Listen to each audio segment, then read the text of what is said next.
लिए अति महत्वपूर्ण बिंदुओं पर चर्चा करें। अभी देश में बड़ा विचित्र खेल हो रहा है।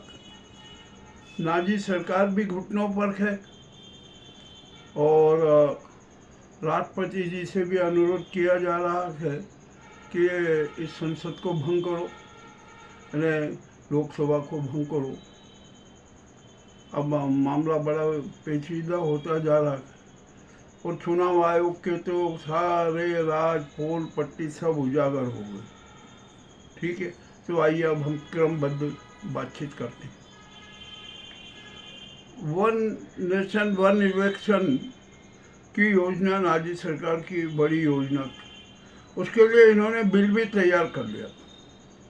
बिल जब लोकसभा में आया तो बड़ा हंगामा हुआ। वहाँ पर इलेक्ट्रॉनिक वोटिंग हुआ, उसमें खूब गड़बड़ियाँ पाई गई, वो रद्द करना पड़ी। संसद में सत्र में बड़ा हंगामा हुआ। बाद में फिर पर्ची से वोटिंग कराया गया। उसमें जो बिल पास होने के लिए जितना बहुमत होना था ना, 369 का, वो था ही नहीं। मात्र गाड़ी 264 पर ही अटक। हंगामा मचा। आखिरकार क्या होगा इस बिल का, जो संघीय ढांचे पर प्रहार कर रहा था।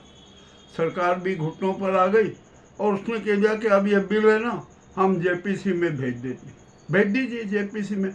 अब जो जेपीसी का गठन होगा ना, उसमें सभी दल के लोग रहेंगे। अब पहले जैसा नहीं होगा कि अध्यक्ष आपका हो गया, आपने जैसे बना दिया और मन माने ढंग से अपने अपने सदस्य डिप्यूट कर दिए। अब तो हर दल को वहाँ महत्व देना पड़ेगा।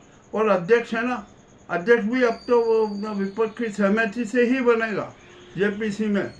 ये भी मैं आज बता दूं, और ऐसा होना चाहिए और होगा ही। पर अब तो इस नाजी स्वदेशी आतंकी सरकार के लिए कोई भी विधेयक पास कराना बड़ा कठिन हो गया। अब वो नहीं करा सकती, उसके पास में बिल में कोई बहुमत नहीं है, उसके पास में पर्याप्त बहुमत होना चाहिए, वो नहीं है। तो अब बिना विपक्ष के सहयोग के कोई भी विधेयक पास नहीं हो सकता। तो अब इसके लिए क्या करेगी सरकार को? विपक्ष के साथ चर्चा करना पड़ेगी, उनको महत्व देना पड़ेगा, उनके सुझावों को भी मान्य करना पड़ेगा। और यदि सरकार ने अपना नाजीवादी रुख अपनाया ना, तो कोई भी विधेयक, कोई भी बिल पास नहीं हो सकेगा और वो सब के सब जेपीसी में चले जाएंगे। मामला ठीक है, रोचक है, हो गया। अब क्या करें, स्थिति है। और अब एक मज़ेदार, आज मुझे एक समाचार मिला कि अब तो सेना के लोग भी है ना इस लोकसभा को और संसद को भंग करने की बात करने लगे। अब राष्ट्रपति जी को सोचना कि क्या किया जाए। देश के वर्तमान हालात में उनको देखते हुए राष्ट्रपति को संघ, ये जो संसद है, लोकसभा है, इसको भंग कर देना चाहिए, राष्ट्रपति शासन लगा देना चाहिए और ये नाजी सरकार को भी बर्खास्त कर देना चाहिए। अब इसका विकल्प क्या? तो सेना का कोई अफसर है ना, या सीडीएस है, उनको केयर टेकर पीएम बना दीजिए। और जो सीजे आएंगे हैं गवई जी, उनको केयर टेकर पीएम का न्यायिक और विधि सलाहकार के रूप में नियुक्ति दे दीजिए। ये अब आपको करना ही पड़ेगा।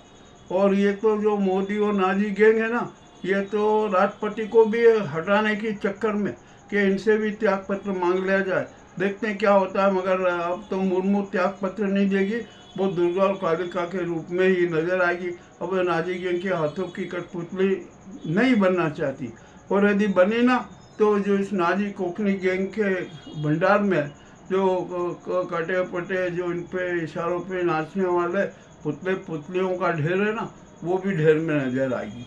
ठीक है, अब ये राष्ट्रपति जी को निर्णय करना है कि क्या है क्या नहीं। अब धनखड़ के बारे में बड़ा विचित्र मामला हो रहा है। आखिरकार धनखड़ जी चले कहाँ गए? क्या वे बेहद बीमार हैं? क्या वे कहीं किसी अस्पताल में भर्ती हैं, या कहीं वो अपने आप को बंद किए हुए हैं, या उनको कहीं नज़रबंद कर दिया गया है? आखिरकार माजरा क्या है? गृह मंत्रालय भी कुछ नहीं बोल रहा है, विपक्ष सवाल उठा रहा है, इसका जवाब तो देना चाहिए ना। और धनखड़ जी जहाँ कहीं भी हो, वो विपक्ष को कहीं से मोबाइल से सूचना तो दे सकते हैं, उनके परिवार वाले भी सूचना नहीं दे रहे, आखिरकार हुआ क्या। कहीं ऐसा तो नहीं कि जो जज को लोया जी को जैसा बनाया था ना, ये उनको भी वैसा न बना दे। मामला बड़ा रोचक है। और धनखड़ जी के अचानक गायब होने से यादव समाज, जाट समाज और गुर्जर समाज में भारी रोष व्याप्त, समूचा विपक्ष में रोष व्याप्त है। पूरे गृह मंत्रालय है ना, चुपचाप बैठा है, मौन हो गया। हमने कहा कि इतनी आवाज़ है, ठीक है, वो तो अब सबकी आवाज़ को, जनता की आवाज़ को है ना नकारती जाती है। वो तो समझती है ये चिल्लाते रहेंगे, कोहराम मचाते रहेंगे और सरकार अपना नाजी बात थोपती रहेगी।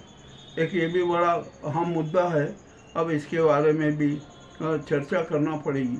अब आइए चुनाव आयोग का। चुनाव आयोग तो बुरी तरह से फंस गया, इतनी बुरी तरह से फंस गया कि हद से ज़्यादा। अब आप कल्पना कीजिए, बिहार के SIR में मकान का जो पता है ना वो 0, और वहाँ पर 2,92,000 मतदाता उसमें रजिस्टर्ड है। अरे क्या है, नाटक है क्या? आपको कोई मिला ही नहीं क्या? इसका मतलब ये हुआ कि आपने अपनी मर्जी से ही घर बैठे चले।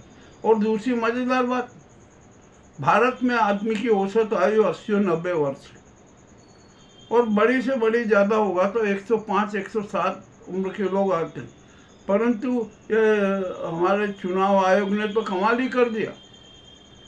SIR में 124 वर्ष की महिला मतदाता का नाम, 120 वर्ष की महिला मतदाता का नाम, 119 वर्ष की मतदाता का नाम, 118 वर्ष की मतदाता का नाम, आखिरकार 115 वर्ष की मतदाता का नाम। अरे क्या हो रहा है? क्या मजाक किया जा रहा है?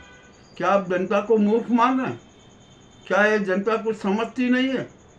आप तो सत्य की शव यात्रा निकालने पर आमादा है ये चुनाव आयोग। अरे 0 मकान पे 2,92,000, 3-3 लाख मतदाता होना, ये अपने आप में बहुत बड़ा षड्यंत्र है, शातिर षड्यंत्र। और चुनाव आयोग ने बहुत बड़ा अपराध किया है, उसकी सज़ा मिलना चाहिए। अब आखिरकार सज़ा क्या होना चाहिए और कौन देगा? ये तो राष्ट्रपति कदम उठाए या सुप्रीम कोर्ट कदम उठाए। राष्ट्रपति जी को चाहिए कि वो चुनाव जो आयोग की जो खामियां आ रही है, उनका उन्मादी और गलत जो काम सामने आ रहे हैं ना, उन पर कार्रवाई करना चाहिए। और जितने भी चुनाव आयोग में जो भेड़िए बैठे हैं ना, उन पर लगाम कसना चाहिए, उनको सबको बाहर कर देना चाहिए, हकाल दीजिए सबको, ये तुरंत करना चाहिए। और यदि मान लीजिए राष्ट्रपति कुछ नहीं करती हैं, राष्ट्रपति मौन रहती हैं, तो सुप्रीम कोर्ट को इस मामले में कदम उठाना चाहिए।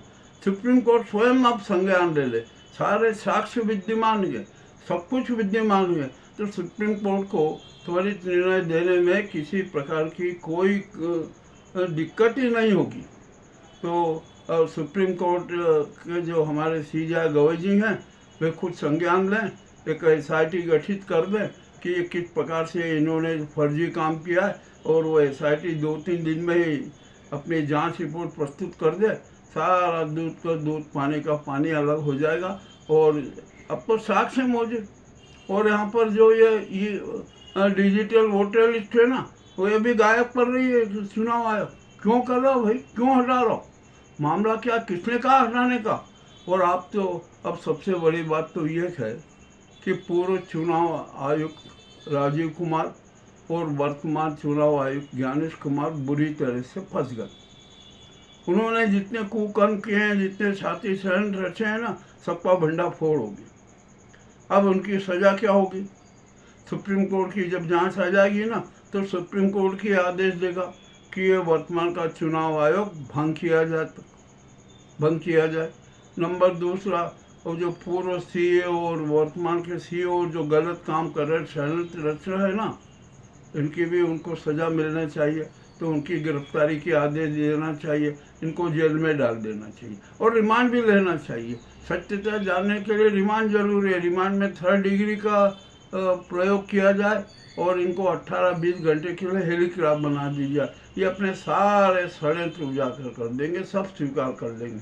अब यहाँ पर सवाल उठता कि ये नौकरशाह है ना, इनमें इतनी हिम्मत तो नहीं है कि ये इतना बड़ा खेल कर सके, इतना बड़ा षड्यंत्र रच सके। तो आखिरकार इनको ये षड्यंत्र रचने का सारा गुर किसने दिया? इनके मास्टरमाइंड कौन है? ये किसके इशारे पर इतने गलत काम कर रहे हैं? प्रजातंत्र की हत्या कर रहे हैं, लोकतंत्र की हत्या कर रहे हैं, जनमत की हत्या कर रहे हैं, जनमताधिकार की हत्या कर रहे हैं। तो आखिरकार इनका निर्देशक कौन है? इनका आदेशक कौन है? तो उस आदेशक को भी वही काम में लिया जाना चाहिए, उनकी भी गिरफ्तारी का आदेश देना चाहिए, उनका भी डिमांड होना चाहिए और उन पर भी 3rd डिग्री का प्रयोग करते हुए उन्हें भी हेलीक्राफ्ट बना दिया जाना चाहिए। ये जनहित में, राष्ट्र हित में, संविधान हित में बिल्कुल अनिवार्य है, प्रजातंत्र के हित में अनिवार्य है। ऐसा भी ये काम होना चाहिए। अब आइए, अब यहाँ पर ये मीडिया जो कट्टर जो मीडिया वाले हैं ना, जो सरकार की आंखों से आंखें डालकर सवाल कर रहे हैं, उनके खिलाफ भी षड्यंत्र रहते हैं। अमरीश शर्मा वाला मामला बड़ा उजागर है, कोई दिक्कत नहीं है, अरे निपट लेंगे इनसे। ये राष्ट्रीय पत्रकार मोर्चा भारत का केसी यादव घोषणा कर रहा है कि अमरीश जी घबराए नहीं, आपके सामने सब कुछ आपके साथ है। रवीश कुमार जी ने अपना स्पष्टीकरण दे दिया। हम राष्ट्रीय पत्रकार मोर्चा भारत की ओर से भी स्पष्टीकरण दे रहे हैं कि जो ये नाजी सरकार का नाजीवाद नहीं चलेगा, बिल्कुल नहीं चलेगा। हम स्पष्ट रूप से कह रहे हैं।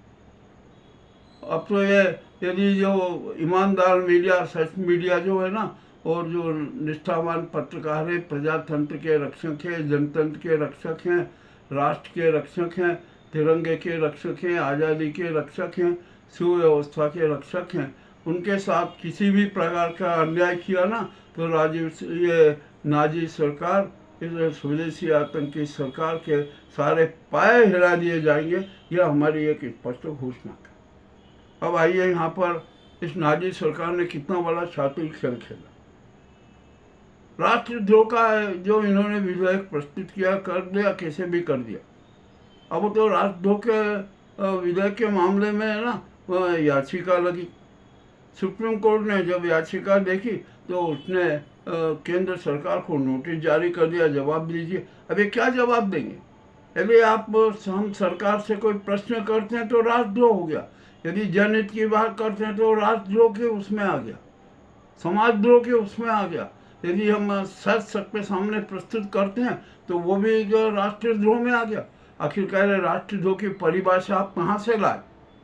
और हम तो अभी जनता, देश की 90% जनता कह रही है कि जो राष्ट्र के खिलाफ, जनता के खिलाफ, संविधान के खिलाफ, सत्य के खिलाफ, कानूनों के खिलाफ, न्याय विधा के खिलाफ, जो मानवीय मूल्यों के खिलाफ जो भी कुकृत्य करे वो राष्ट्रद्रोही है, समाजद्रोही है। तो ये जो अमरीश शर्मा को और जो अन्य साथियों को जो प्रताड़ित करना चाहते हैं वो नहीं कर सकेंगे। अब तो ये जनता इन पर आरोप लगा रही है कि अरे ये नाजी सरकार है, जो गुजराती गैंग वाली सरकार है ना, ये है एक राष्ट्रद्रोही, समाजद्रोही, संविधान द्रोही, आज़ादी की द्रोही, लोकतंत्र द्रोही और सनातन धर्म की द्रोही सरकार। ये आज की जो प्रमुख बातें थी हमने आपके समक्ष प्रस्तुत की। आपको कैसी लगे हमें अवश्य बताएं। और हम आपसे यह नहीं कहेंगे कि आप हमारे चैनल को सब्सक्राइब कीजिए, लाइक कीजिए, नहीं। हम तो आपसे कहेंगे कि आप हमारे संवाद सुदर्शन को भावनात्मक रूप से जुड़े रहे, उसको पूरा अपना संवाद का सहयोग देते रहे। यही हमारे लिए वरदान है, यही हमारे लिए उपहार है और यही राष्ट्र की प्रगति के लिए, स्वर्णिम भारत बनाने के लिए जरूरी है। आज आपको हमारा यह एपिसोड कैसा लगा हमें अवश्य बताएं। बहुत बहुत धन्यवाद।